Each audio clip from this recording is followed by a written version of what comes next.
건들고. 선반이 부서질 것 같은데. 자, 보십시오. 보시면요. 거기 전자기파에 해당되는 문제 195페이지부터 197페이지까지 한번 봐봐 라고 얘기했거든요. 자, 그 중에서요. 여러분들 1번부터 5번까지 답지 없는 사람들도 있어서 답 한번 불러볼게요. 다 푸셨을까요? 네. 자, 보시면 첫 번째 파동에 대한 기본적인 설명입니다. 전하를 띤 입자에 진동으로 발생한다. 전하를 띠고 있는 입자 전기장 만드는 거죠. 전기장의 변화가 자기장의 변화를 유발시킵니다. 자, 이런 파동을 우리가 뭐라 그래요? 전자기파라고 하고요. 이 파동의 성질로 맞는 걸 찾아봐 라고 했는데 전자기파의 성질은 뭡니까? 불러. 양파이고 매질 없어 진행하고 반사불절 회절 감소 현상을 일으킵니다. 네. 자, 여기에서 디귿을 뺀 나머지가 다 맞는 거죠. 네. 그래서 전자기파는요, 진공에서는 광속은 항상 일정해야 되니까 진동수가 크다고 해서 더 빠르지 않다라는 얘기죠. 그래서 기억, 니은, 리을 맞습니다. 자, 두 번째 보시면 전자기파가 퍼져나가는 걸 공간상에서 그림을 그린 겁니다. 전기장과 자기장의 진동 방향이 전자기파의 진행 방향과 이루는 각도는 이라고 했습니다. 자, 이루는 각도는 몇 도여야 됩니까? 90도죠. 자, 여기에 대한 설명으로 옳은 것을 찾아보세요 라고 했는데 여기에서 이 전자기파의 파장은 2분의 L이니 라고 했는데 얼마입니까? 그냥 L이죠. 그래서 그게 한 파장의 길이죠. 같은 위상 사이의 거리니까.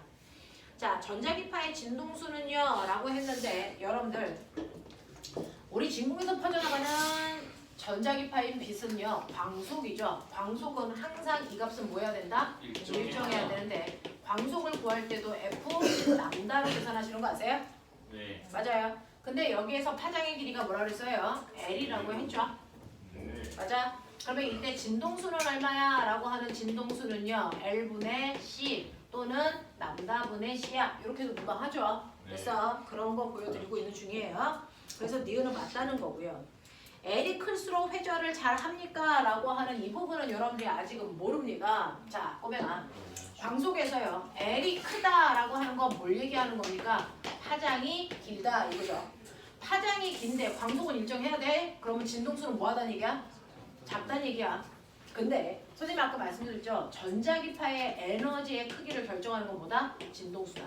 진동수가 작으면 에너지가 뭐하다? 작다. 이거죠. 자, 조금 이따가 선생님이 보여드릴 건데 파동이 있어요. 파동이요. 가다가 방해물을 만나면 어떻게 할까요? 피해요.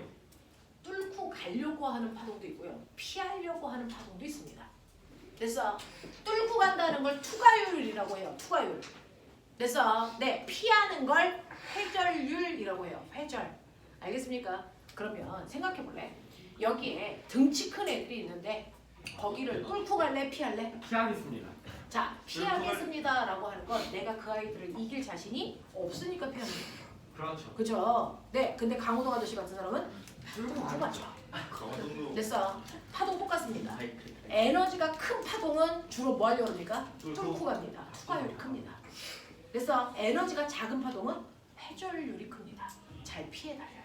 무슨 말인지 알겠어? 그러니 실제로 회절을 크게 한다는 얘기는 에너지가 작다는 얘기고요. 에너지가 작다는 얘기는 진동수가 뭐 하다는 얘기야? 작다는 얘기야. 그러면 진동수가 작으면 꼬맹아 파장의 길이 뭐여야 돼? 길어야 되겠죠. 무슨 말인지 알겠어? 이 얘기예요. 그래서 에너지가 작다는 얘기는 진동수가 작다는 얘기고 파장의 길이가 길다는 얘기야. 자, 그래서 에너지가 작은 애는 잘 피해 다니니까 회절을 잘해. 그래서 회절은 파장이 길수록 잘해 라고 얘기합니다. 이해하시겠어요? 네, 그런 느낌으로 보시면 되겠습니다. 그래서 L이 클수록 회절을 잘한다? 맞는 얘기입니다. 자, 그 다음에 3번 보시면 에너지의 크기에 따라서 전자기파를 이렇게 잘라서 보여드리는 거죠. 자, 이때 여러분들이 보시는 3번처럼요. 전자기파를 나눌 때요. 그 나누는 기준이 되는 건 뭐냐라고 하는 거죠. 얘네들을 나누는 기준은 뭡니까? 에너지의 크기죠. 에너지의 크기는 뭐에 의해 결정된다고요? 진동수요.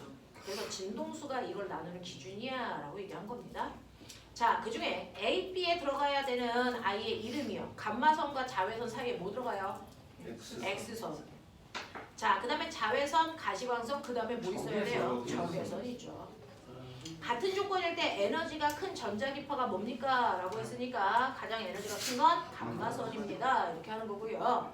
4번 같은 경우에 각각의 그 전자기파 중에 뭘 사용하니? 라고 했는데 열 화상 카메라는 당연히 뭘 이용하겠니? 적외선. 적외선 이용해요. 식기소독기는 자외선, 리모컨은 적외선 이용합니다. 자, 그 다음에 5번 보시면 햇빛을 프리즘으로 분산시켰을 때 빨간색 바깥쪽에 나타나는 거, 빨간색 바깥쪽을 우리가 붉을 적자, 바깥 외자 써서 뭐라 그래요? 적외선 이렇게 얘기합니다. 자, 나의 휴대전화의 통신에 사용되며 셀폰이죠? 전파입니다. 전파. 통신사마다 다른 주파수의 대역을 사용하는 거, 이게 바로 전파죠. 자, 그 다음에 여러분들이 보셔야 되는 건 전자기파 중에서 파장이 가장 짧고 투과율이 가장 크다. 이해되겠죠? 파장이 짧으면 투과율은 큽니다. 에너지가 크니까 그게 감마선입니다. 그래서 첫 번째 1번은 가, 2번은 나, 3번은 다 이렇게 연결해 주시면 되겠습니다. 그래서 X선은 같이 푸는 거거든요. 네, 그래서 우리 몸을 투과하는 거죠. 자, 그 다음에 보시면 그림은 어느 순간에 진공에서 전파되는 전자기파의 일부를 그린 겁니다. 자, 이때 원형도선에서의 면은 XZ 평면상에 있다고 칠게요 라고 합니다. X와 Z 평면상에 있대요. 네, 읽었어요. 여기에 대한 설명으로 옳은 것을 찾아보세요 라고 했는데, 자, 그 중에서요 얘네들은 진행 방향이 어디래요? Z 방향이요. Z방향. 네, 오른쪽 방향으로 이동하네요. 그럼 오른쪽 방향으로 엄지손가락 가게끔 감으려면 거기에 있는 빨간색이 모여야 되고요. 전기장. 됐어? 그리고 파란색이 모여야 돼? 자기장. 그래야 감았을 때 오른쪽이 진행 방향이야. 맞아. 자, 그래서 기역은 전기장, 니은은 자기장이라고 하는 기억폭이 맞고요. 전기장의 세기가 최대인, 자, 세기가 최대라는 거는 진폭이 크다는 얘기예요. 그렇죠? 자, 전기장의 진폭이 클 때 자기장의 진폭도 최대라고 말씀드렸어요. 니은 맞는 거고요. 원형 도선에는 유도 전류가 흐를까라고 했어요. 원형 도선 속에 유도 전류 흐르니? 라고 하려면 거기를 지나가는 아이들의 순간 자기장이 계속 보여줘야 돼? 변하죠. 그래서 지금 파동이 이렇게 움직이니까 그 안에 있는 자기장의 세기와 방향이 뭐 할까? 바뀌어요. 그러니까 유도 전류가 흐릅니다. 자, 그 다음에 두 번째 보시면요. 전자기파의 스펙트럼에 대한 학생들 ABC가 말하는 모습입니다. 설명하는 내용이 옳은 학생들만을 바르게 짝지은 걸 찾아보세요 라고 했는데, 첫 번째, 진공에서의 속력은 기역이 라디오파보다 빨라 라고 했는데 진공에서의 속력은 모두 다 뭐하다? 같다. 그렇죠. 항상 이런 보기에서 남자애들은 병신입니다. 네, 되겠냐? 항상 남자애들이 하는 말은 틀린 상태로 나와요. 네? 자, 그 다음에 B형. 여자애들은 무조건 맞는 말밖에 안 합니다. 그래서 네. 잘 보세요. 니은은 가시광선이다. 어때요? 맞죠. 수능 문제 이렇게 걸러냅니다. 시간 없을 때 남자애들 걸 일단 배제. 시켜보고 봅니다. 자, 학생 시 보세요. 자, 레이더와 위성통신에 사용되는 마이크로파는요 라고 했습니다. 위성통신에 사용되는 마이크로파는 어디 있습니까? 적외선과 라디오파 사이로. 자, 적외선과 라디오파 사이에 마이크로파 있죠. 그러니까 디귿 맞죠? 되겠습니까? 네, 이렇게 갑니다. 그래서 4번인가요? 네. 네.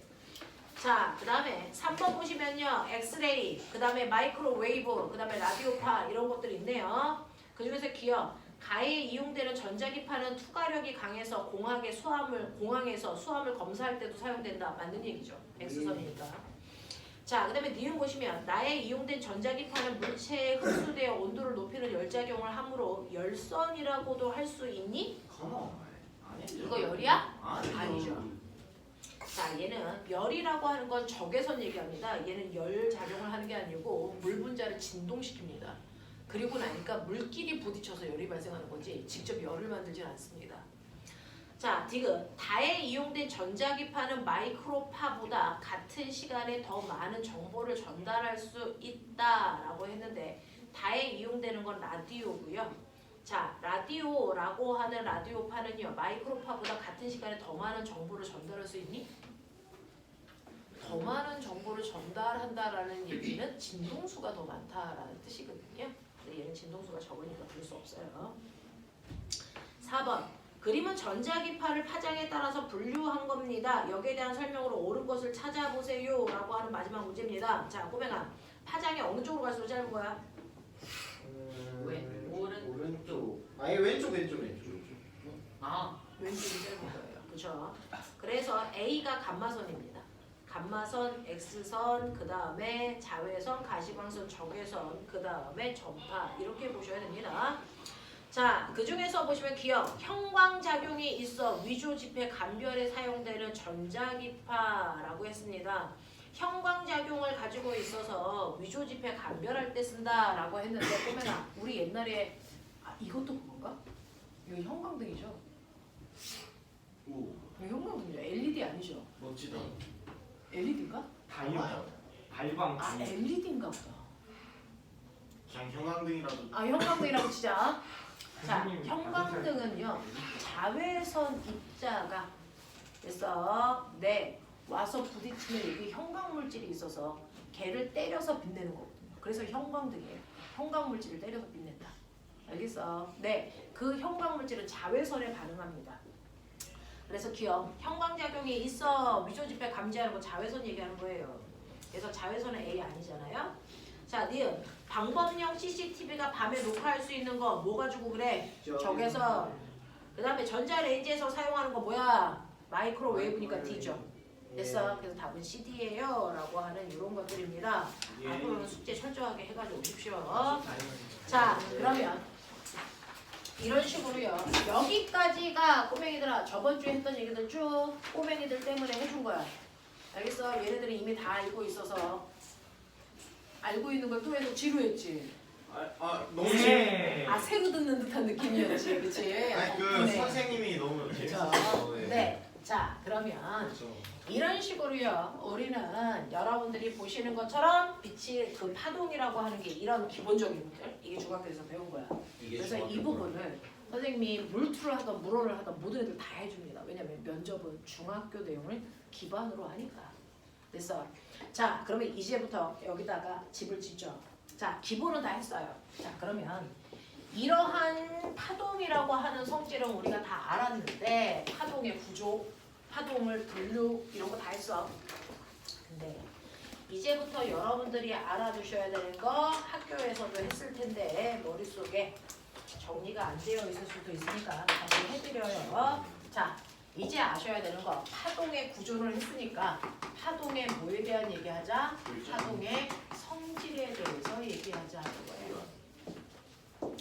파동의 구조는 5가지가 있어요. 이게 아까 했어. 파동의 구조 5가지. 파장.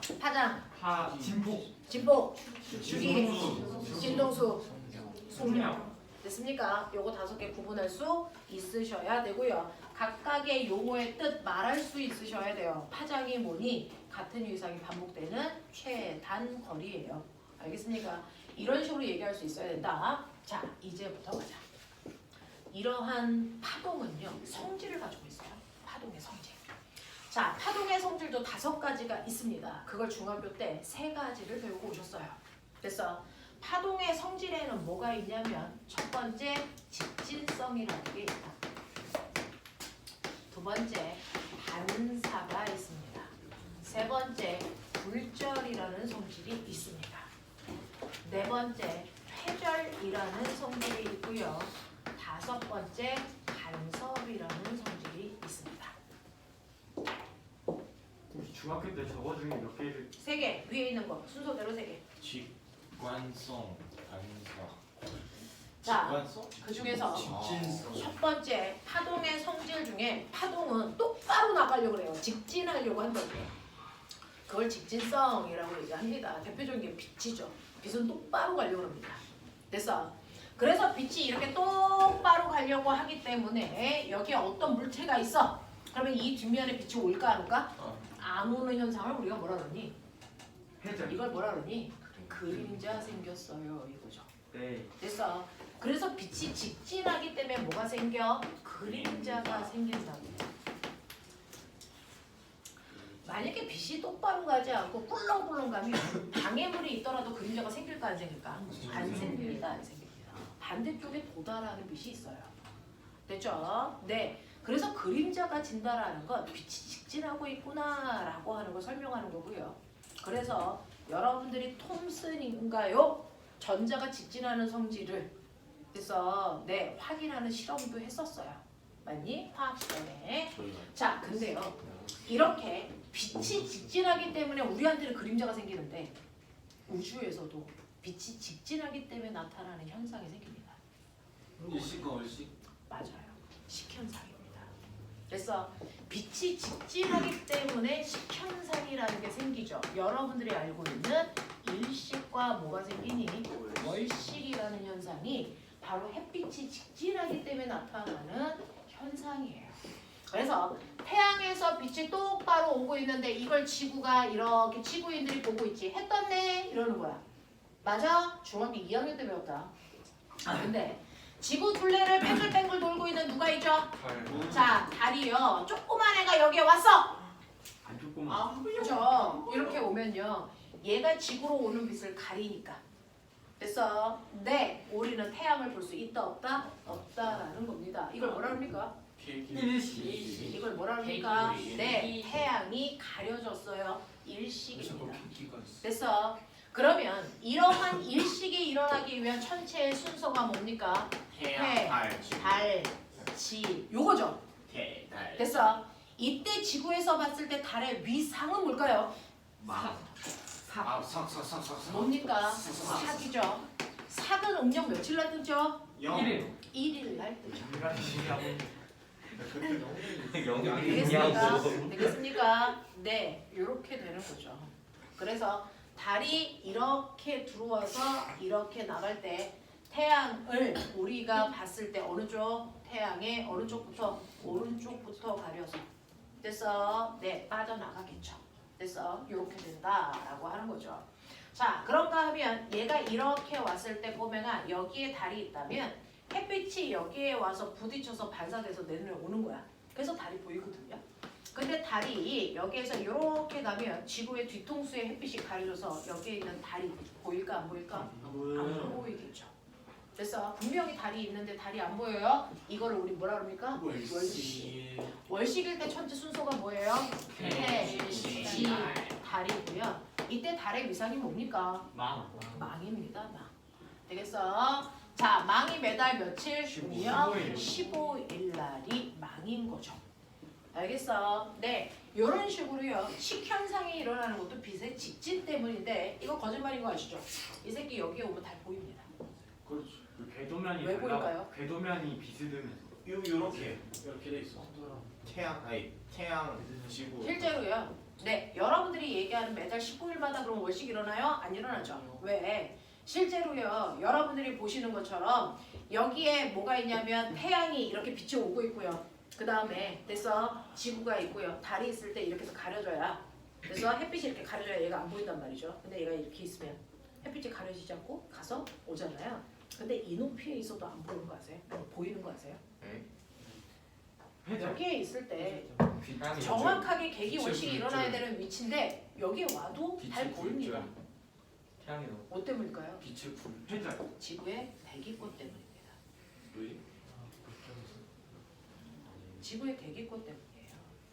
실제로요. 햇빛이 이렇게 쭉 직진해서 가서 여기 지구에 가려서 다시 이렇게 가야 될 거 아니야? 근데 여기에 이렇게 오는 순간 지구의 지표에 닿기 전에 어디에 먼저 닿습니까? 대기. 그럼 여기서 뭐 합니까? 굴절. 됐어? 그래서 이렇게 가다가 굴절해서 얘가 이렇게 가요. 됐어? 나갈 그래서 때는 옵니다. 굴절 안 해. 네? 나갈 때도 굴절하죠. 여기서도 굴절 한 번 더 하죠. 됐죠? 네, 이렇게 돼요. 그래서 실제로요, 이렇게 달이 이 위치에 있어도 실제로 다른 완벽한 월식이라는 게 일어날 수가 없습니다. 지구의 대기에서 빛을 굴절시켜서 그래서 여러분들 나중에 유튜브에 찾아보시면 블루문이라는 게 생깁니다. 실제로 이렇게 대기에서요 가장 많이 그죠? 네, 안으로 꺾여 들어가 이렇게 빨간색입니다. 그래서 빨간색이 태양이랑 아니, 달이랑 부딪혀서 다시 오기 때문에 나머지 색깔은 흩어져 가고요. 직진하려는 성질이 강해서 그냥 나가고요. 붉은색이 많이 굴절해서 달에 부딪혔다가 오기 때문에 요 위치에 있을 때 우리가 블루문을 본다. 알겠습니까? 레드문을 본다. 네, 이런 거죠. 그래서 빨간 달이 보입니다. 되겠냐? 되기 때문에 그렇습니다. 네, 원래는 여기에 월식이 일어났어야 되는데 되기 때문에 빛이 굴절해서 보이는 거죠. 자, 그래서 이렇게 그림자지는 현상이 바로 파동이 직진하기 때문에 나타나는 현상이다. 여기까지 이해돼요? 하겠어요? 네. 그리고 식현상도 이것과 관련된 현상이다. 알고 계시면 되고요. 자, 반사라고 하는 걸 중학교 때 미친 듯이 중요하게 했습니다. 자, 반사가 뭡니까? 입사각 반사각. 자, 반사의 정의요.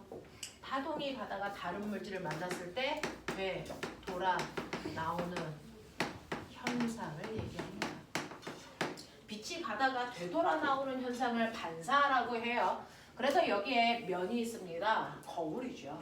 자, 광원에서 빛이 나옵니다. 이런 식으로, 이런 식으로, 이런 식으로 평행하게 오겠죠. 그러다가 다른 물질을 만나면 여기서 뭐 한다고요? 되돌아 나온다고요. 됐습니까? 되돌아 나와요. 되돌아 나와요. 이게 반사입니다.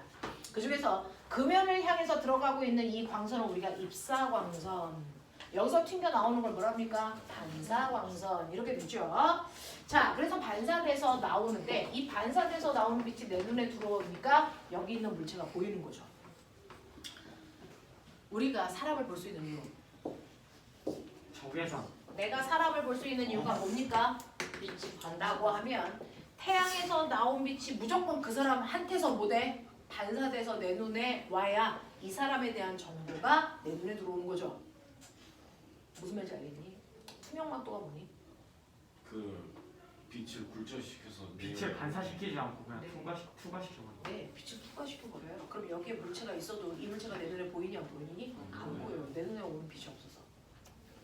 됐어. 그래서 이 물체를 볼 수가 없는 거죠. 됐니? 빛을 반사시키지 않게끔 만들 때 투명망토가 되는 거야. 우리는 그 물체를 못 봐요. 되게 단순해요. 우리가 사물을 보는 건. 그 물체에서 반드시 반사된 빛이 내 눈에 와야 우리는 걔를 볼 수 있다. 이 얘기입니다. 자, 그래서 이렇게 반사돼서 오는데 나는 얘가 반사될 때요. 몇 도로 입사했다가 몇 도로 반사돼서 오는지 각도 재고 싶어. 자, 그럼 각도를 재는 기준선이 필요하죠. 그 기준선은 무조건 빛이 들어간 면과 수직이 되게 선을 그리세요. 이 선에 이름이 있는 거 아세요? 법선. 네, 이걸 법적으로 각도를 재는 선이다. 법선. 오, 강력. 알겠어. 자, 이 법선으로부터 입사광선까지의 각도를 재. 이걸 우리가 입사각 이렇게 얘기할 거야. 그래서 법선으로부터 반사광선까지 각도를 재. 얘를 우리가 뭐라 그럴 거야? 반사각 이렇게 얘기할 거야. 되겠냐? 자, 빛이 가다가 다른 물질을 만나면요. 되돌아 나오는 현상, 반사가 일어나는데 이때 입사각과 반사각이 생긴다. 자, 근데 이 입사각과 반사각이 생길 때 이 안에서 법칙이 성립하죠. 무슨 법칙? 그걸 무슨 법칙? 작용 그걸 반작용. 반사 법칙. 작용 반작용은 한 거잖아. 반사 법칙이라고 합니다. 자, 반사 법칙은요. 항상 빛이 들어가는 입사각의 크기와 반사돼서 나오는 반사각의 크기는 어때야만 된다? 같아야만 된다는 법칙입니다. 자, 그럼 빛이 갑니다. 자, 빛이 들어가는데 몇 도로 들어갔냐면 30도로 들어갔어요. 몇 도로 나올까요? 30도로 나오죠. 되겠냐? 근데 빛은 평행하게 가잖아요. 그러니 첫 번째 A의 빛이 30도로 입사했어.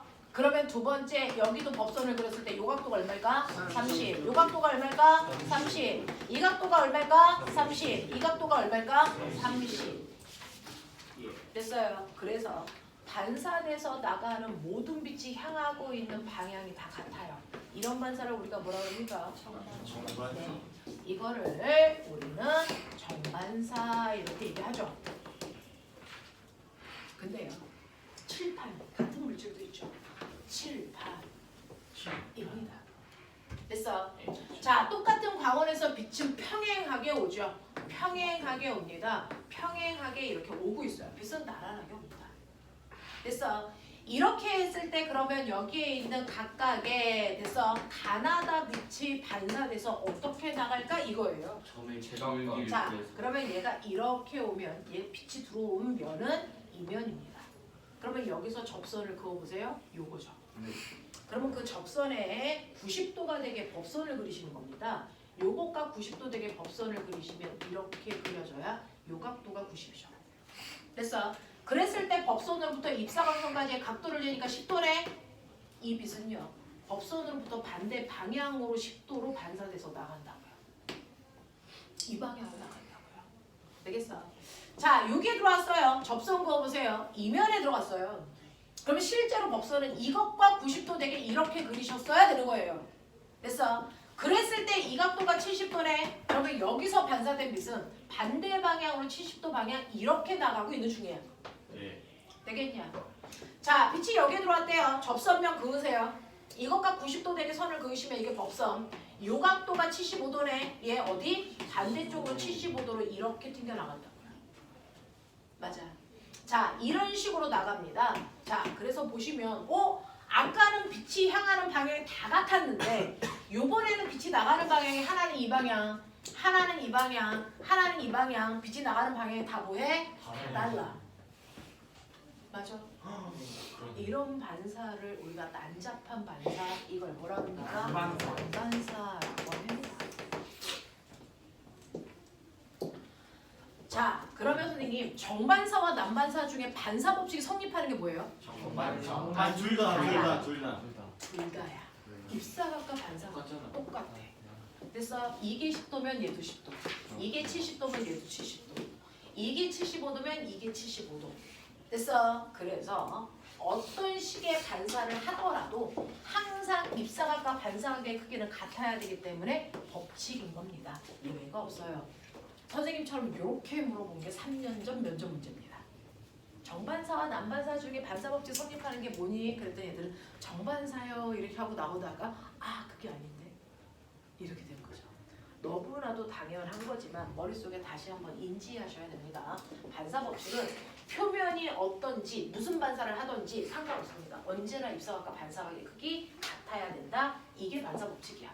근데 나 궁금한 게 있는데 얘는 왜 한 방향으로 가는데 얘는 왜 난잡하니까? 표면이 편리하니까. 그쵸. 우선 표면이 매끄러우면 법선 방향이 다 같아요. 그래서 표면이 거칠기 때문에 법선 방향이 뭐야? 다 다른 거거든요. 되겠어? 자, 그래서 정반사를 한다, 난반사를 한다를 결정하는 건 빛이 들어가는 표면의 거칠기입니다. 표면이 대단히 뭐하다면 매끄럽다면 모든 빛이 다 똑같은 방향, 한 방향으로 반사돼서 나갑니다. 근데 표면이 거칠다면 빛은 모든 방향으로 반사돼서 나간다. 우리 이렇게 얘기해요.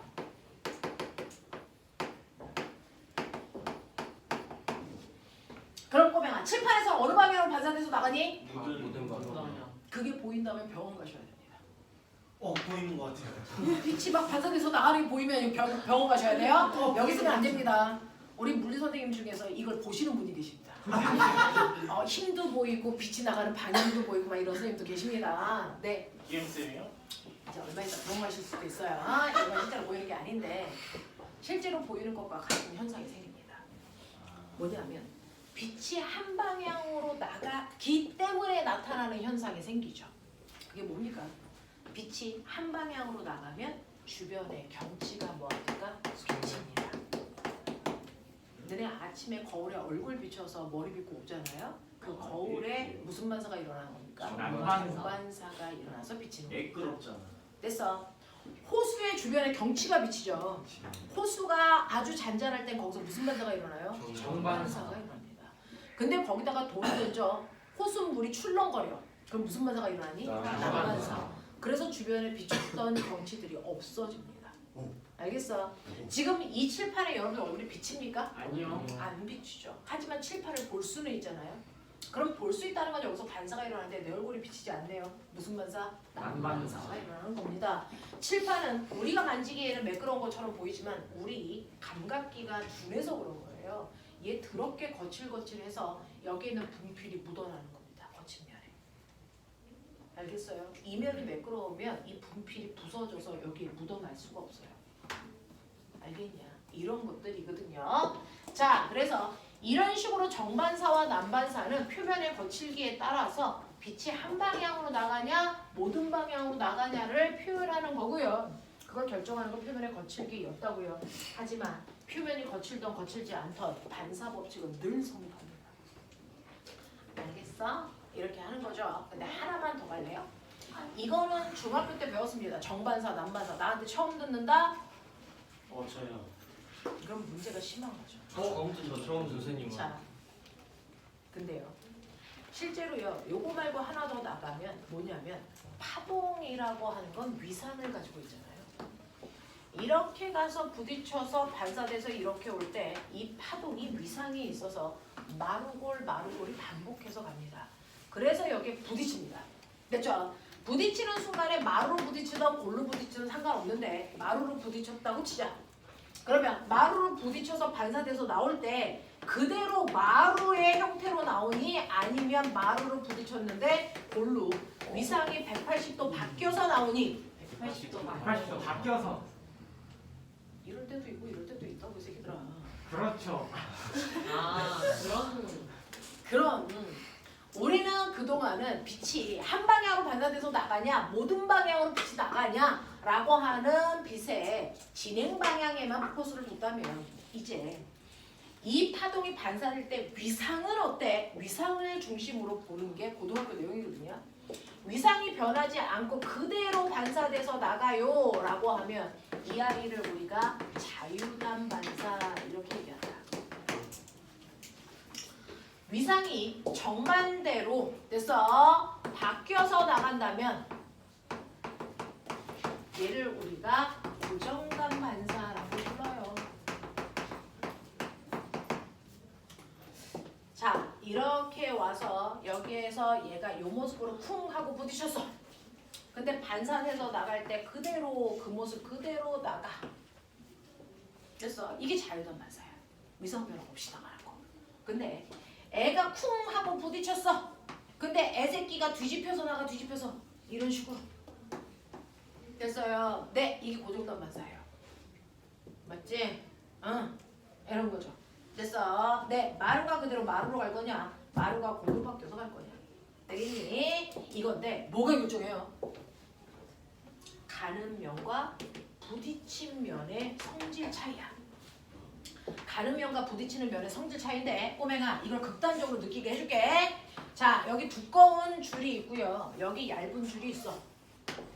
누가 더 진동하기 쉬워? 얇은. 그렇죠. 여러분들이 보시는 것처럼 B가 훨씬 더 진동이 쉬운 매질이야. 됐어? 자, 그럼 내가 여기서 진동을 일으킬게. 어느 쪽에서? 아무데나 상관없죠. A에서 진동이 오다가 부딪힐 수도 있고요.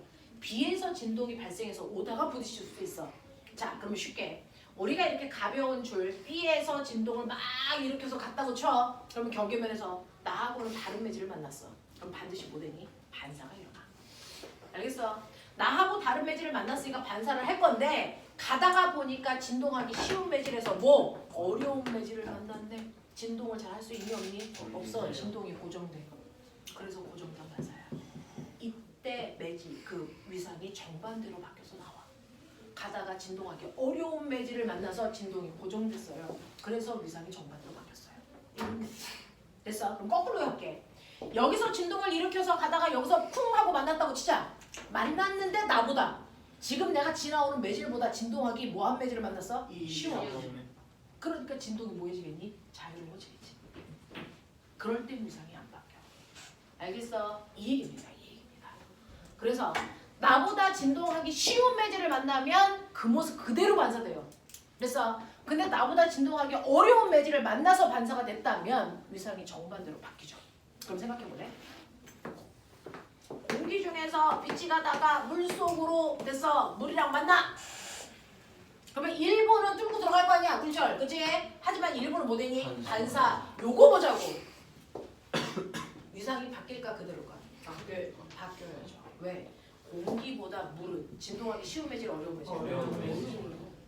그러니까 가다가 나보다 진동하기 어려운 매질을 만났으니까 진동이 고정되겠죠. 잘 진동 못하죠. 그러니까 위상이 정반대로 바뀌어서 마루로 부딪힌 아이가 골로 바뀌어서 튕겨나간다고요. 알겠어요? 그래서 수면에서 고정단 반사를 했겠구나. 알겠습니까? 이런 얘기예요. 이런 얘기. 그래서 여러분들은 그동안 방향이 한 방향이냐 아니면 여러 방향이냐에 포커스를 맞춰서 봤다면 이걸 반사의 종류로 봤다면 위상의 변화를 기준으로 보면 자유단 반사와 고정단 반사로 볼 수 있다. 그럼 나 궁금한 게 있는데 그러면요. 이렇게 가다가 진동하기 쉬운 매질에서 어려운 매질로 가다가 반사될 때는 고정단 반사한다. 인정. 뚫고 가네는요.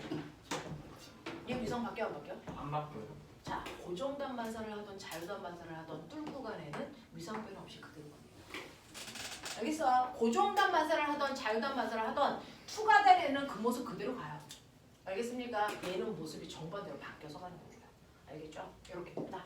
라고 하는 이런 위상 변화도 있구나 라고 하는 거를 한 번은 기억해 보셔야 되겠죠. 자, 그 다음에 이 반사를 이용한 거울은 조금 있다가 선생님이 물투명 해드리면서 할게요. 됐어? 자, 굴절에 대해서 해보죠. 자, 중학교는 포커스를 여기다 맞췄습니다. 고등학교는 얘입니다. 얘가 엄청 중요합니다. 빛이 가다가 다른 물질을 만났을 때 되돌아 나오는 현상을 반사라고 한다면 굴절은 뭐니? 네, 빛이 가다가 꺾여 들어가는 현상입니다. 그래서 굴절이 뭐예요? 라고 하면 꺾여 들어가는 현상이야. 이렇게 얘기하면 돼. 꺾여 들어가는 현상이야. 대표적으로 공기 중에서 물속으로 빛이 꺾여 들어가는 게 굴절이지. 맞아?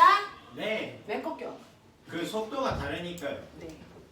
매질마다 파동이 전달되는 속력이 달라서 그렇습니다. 됐어. 공기 중에서 빛이 전달되는 속력과 물에서 빛이 전달되는 속력이 달라서 꺾입니다. 이해돼요? 어느 방향으로 꺾여요? 느린 쪽으로. 왜요? 그러니까 이제 막 보잖아요. 자, 속도가 보세요. 실제로 다른 매질을 만났을 때 속력이 다르기 때문에 꺾여. 꺾이는데 느린 매질 쪽으로 꺾인대. 왜 그럴까? 바퀴를 생각해보면 돼요. 라고 하는데요. 여기가 육지 제가 말씀드리지 않았어요? 아. 여기가 물 됐어. 물속에서 놀고 있던 아이가 물속에 빠졌어. 됐어. 허우적거려. 그러면 얘를 살리려고 아빠가 가야 되겠지. 그러면 아빠가 여기에서 저 아이가 빠진 걸 봤어.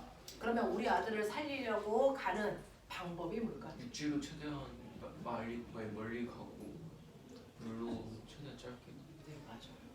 그냥 물을 실제로 그럴 식으로 아이를 살리려고 할 때요. 최단 거리로 가는 건 의미가 없다는 거죠. 왜? 이매질과 이매질이 다르기 때문에 전달되는 속력이 달라. 그래서 거리가 짧다고 해서 됐어 빨리 도달하는 게 아니라는 거지. 됐니?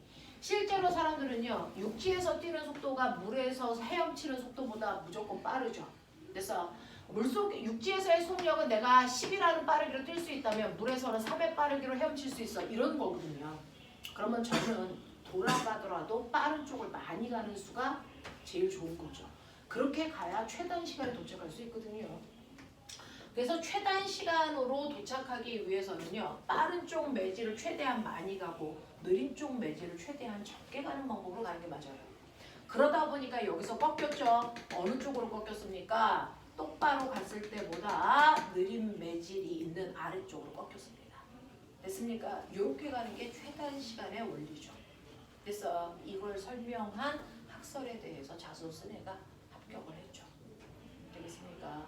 네, 이렇게 됩니다. 그래서 파동이 꺾일 때 왜 이 방향이어야 되냐? 그게 바로 최단의 원리라는 거죠. 알겠니? 이렇게 됩니다. 그래서 파동은 항상 느린 매질 쪽을 조금만 지나가기 위해서 느린 매질 쪽으로 급격히 꺾인다. 알겠습니까? 이렇게 됩니다. 이게 최단의 원리입니다. 그래서 이런 식으로 아이들이 전달되는 속력이 다르면 느린 쪽 매질을 조금만 지나가기 위해서 급격히 꺾여야 되는 거구나. 그것 때문에 일어나는 게 굴절이구나 라고 하는 겁니다. 그래서 꺾여 들어가는 이유는 매질마다 전달되는 속력이 달라서 그래요 라는 겁니다. 그래서 매질마다 전달되는 속력이 달라서 직진할 수 없어 꺾여 들어간다. 속력 차이 때문에 그런 거다. 자, 그러면 이런 식으로 해서 I가 꺾여 들어가네. 오케이. 꺾여 들어갑니다. 자, 그랬을 때요. 이 경계면에서 일부는 사실은 못했어요. 반사되고요. 일부는 굴절해서 들어갔어요. 됐죠? 중학교 딱 1학년인가요? 이거 배운 게? 네. 네, 1학년 때 했던 거 하죠. 그러면 이때도요. 각도를 잴 수 있어요. 그래서 우리는 법선을 그린 거고요. 법선으로부터 이 각도가 뭐예요? 입사각. 입사각. 법선으로부터 이 각도가 뭐예요? 반사각. 반사각. 법선으로부터 이 각도가 뭐예요? 굴절각. 이게 굴절각이에요. 법선으로부터 모든 각을 다 재는 거예요. 됐어? 그래서 이런 식으로 굴절에 들어갈 때 입사각, 반사각, 굴절각 세 가지가 생겼는데 얘네들의 대소관계를 보자. 대소관계를 보자. 지금 보니까요. 공기 중에서 물속으로 다시 말해. 자, 속력이 뭐한 매질에서? 빠른 매질에서 속력이 뭐한 매질? 느린 매질 쪽으로 갔어요. 자, 그랬을 때 반사 법칙 때문에 입사각의 크기와 반사각의 크기는 어떨 거야? 같을 거라는 거 우리가 예측할 수 있어요. 입사각이 만약에 30도야 반드시 이 반사각 얼마여야 되니? 30도이겠죠. 되겠죠? 네, 굴절각은요? 네, 원래는 직진하면 이렇게 갔어야 되잖아요. 그거보다 안쪽으로 들어갔기 때문에 굴절각은 입사각보다 뭐하다? 작습니다 지금. 됐어요. 자, 그러면 굴절각은 항상 입사각보다 작니? 아니죠. 느린 거에서 빠른 됐어. 거에서. 맞습니다. 지금 얘는요. 빠른 매질 쪽에서 느린 매질 쪽으로 갔기 때문에 느린 매질 쪽에 생긴 굴절각의 크기가 작은 겁니다. 항상 느린 매질 쪽에서 생기는 각도가 작습니다. 그래서 얘가 30도인데 얘도 30도 대신에 얘 크기는 10도 이런 느낌입니다. 알겠어? 자, 근데 이 와중에 제가 입사각을 조금 더 크게 할까요? 가능하죠. 입사각을 조금 더 크게 해서 얘를 60도로 했어요. 반사각 어떻게 될까요? 60도죠. 반사 법칙 때문에. 그래서 입사각을 크게 하니까 반사각은 같아야 되니까 커지는 거 맞습니다. 굴절은 어떻게 될까요? 커지겠지. 커질까 작아질까 그대로일까? 커져요. 커져요. 커져요. 잠시만요. 10보다 크고 10보다 작고. 커집니다. 그렇죠. 됐어. 그게 맞죠. 입사각이 커지면 굴절각도 커집니다. 같은 방향으로 변합니다. 자, 그래서 얘의 각도가 20도 뭐 이런 느낌이야. 알겠어? 입사각이 커지면 굴절각은 무조건 따라서 커집니다. 네, 무조건 따라서 커집니다. 이런 경향성을 띱니다. 근데 제가요. 공기 중에서 물로 가는 게 아니고 요즘은 거꾸로 물속에서 조명을 쏴서 공기 중으로 나가게 할 수도 있습니다. 다시 말해서 느린 매질에서 빠른 매질로 굴절할 수도 있겠죠. 네. 그래서 여기가 물속이고요. 여기가 공기 중인데요. 물속에서 조명 쏴요.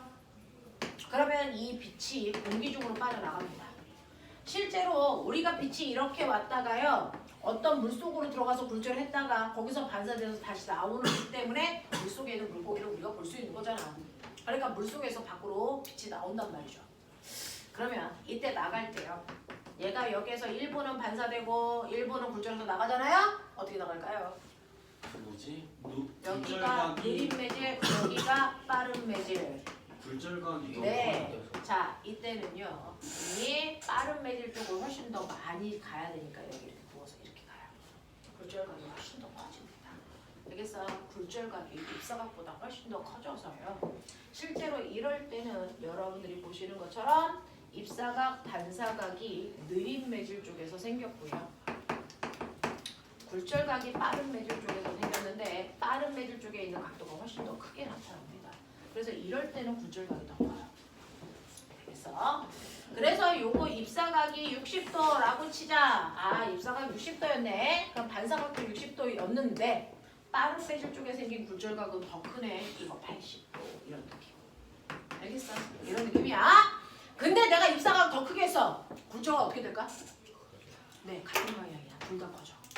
입사각이 커지면 무슨 매질에서 무슨 매질로 가든 상관없이 입사각이 커지면 따라서 굴절각은 무조건 같이 커집니다. 알겠어? 자, 그러면 입사각을 내가 70도로 했어요. 얘 70도예요. 굴절각 더 커져야죠. 90도. 이걸 크게 했더니 얘가 더 커져서 이렇게. 어떻게 수면과 나란하게 90도로 굴절했습니다.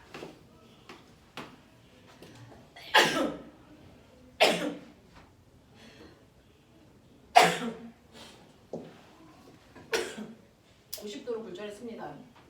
그러면 이거보다 1도라도 더 크게 하면 됩니까?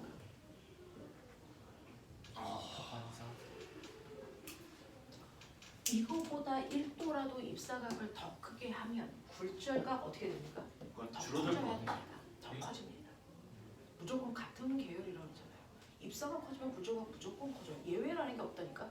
그게 과학의 특징이잖아. 예외 없어요. 입사각이요 더 커지면 따라서 굴절각도 더 커야 되기 때문에 얘가 여기서 더 크게 굴절해서 뭐합니까? 파고 들어가. 안으로 들어옵니다. 신기하죠? 나가는 게 없네. 네, 나가는 게 없습니다. 굴절각이 너무 크면 얘가 굴절을 너무 크게 해서 다시 다 안에 들어옵니다. 알겠어요? 그래서 얘가 굴절각이요 71도야. 이거 71도겠죠? 그럼 얘는 90도보다 뭐 해줘야 됩니까? 맞춥니다. 그래서 밖으로 하나도 빠져나가지 않고 뭉창 다 안으로 들어옵니다. 이걸 우리가 전부 다 반사되는 것처럼 보인다. 전반사라고 해요. 이게 전반사입니다. 됐죠? 헷갈리지 마셔야 돼요. 이건 정반사. 매끄러운 면에서 하는 건 정반사고요. 얘는 굴절이 너무 커서 일어나는 반사처럼 보이는 전부 다 반사되는 거 전반사야. 알겠어? 네, 이렇게 된다. 이렇게 전부 다 반사되는 현상이 생긴다.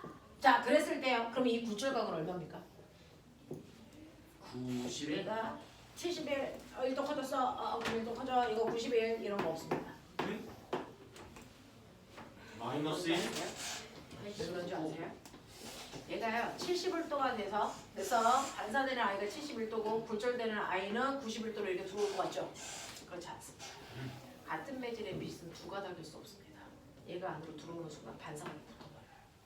네. 그래서 반사각이 붙어버려요. 반사각이 그래서 없어지는. 전반사라고요. 그러면 네.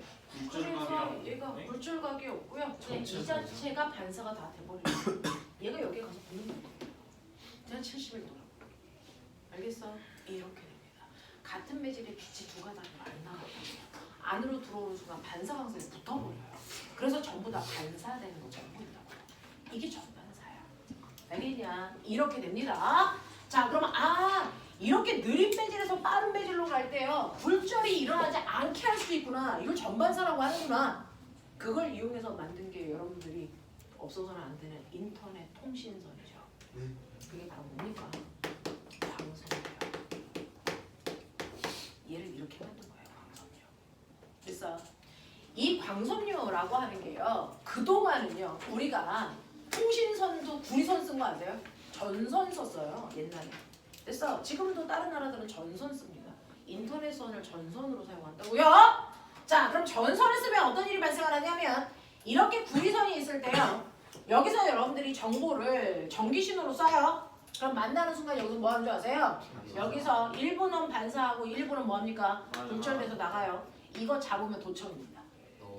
그래서 도청이 됩니다. 그래서 옛날에는요. 그래서 나쁜 사람들이 도감청을 했단 말이죠. 전화선 이렇게 따가지고 하는 말이 정말 다 들립니다. 요 나가는 이 새끼 잡아서 그렇습니다. 그래서 도청이 다 됩니다. 되겠냐? 도감청이 엄청 잘 됐어요.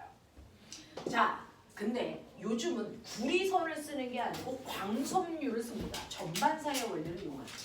전반사의 원리를 이용한 광섬유를 우리나라는 전국에 다 깔아버렸어요. 자, 안쪽에 있는 물질과 바깥쪽에 있는 물질이 성질이 다른 두 개의 물질이 이렇게 들어가 있는 통신선입니다. 이 중에서 안쪽에 있는 아이를 우리가 뭐라 그러냐면 속유리. 자, 바깥쪽에 있는 걸 뭐라 그러겠어요? 건유리라고 한국말로 하다가 이거를 원어를 그냥 씁니다.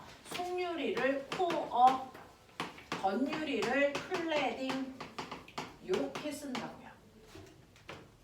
코어, 클레딩 이렇게 쓴다고요. 되겠어? 자, 그러면 이런 식으로 속유리와 건유리라고 하는 전혀 다른 섬유 두 개를 그래서 섬유질이라고 하는 물질로